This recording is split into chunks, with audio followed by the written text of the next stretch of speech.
L'évolution de la situation épidémiologique en Côte d'Ivoire, avec la confirmation d'un cas à Abidjan, la capitale, a conduit les autorités gabonaises à déployer leur dispositif de riposte dans le pays. Suite à l'annonce faite le 14 août d'un cas confirmé de fièvre hémorragique virale à virus Ebola en Côte d'Ivoire.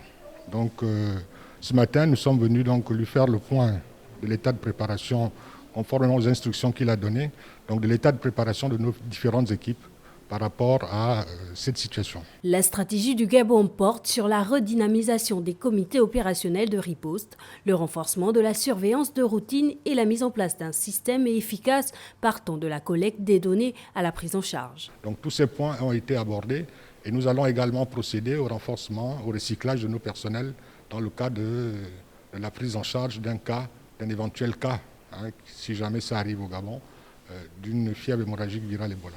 Je voudrais quand même rassurer les populations pour dire qu'il n'est pas aujourd'hui question, il n'existe pas de cas de fièvre hémorragique virale sur le territoire national.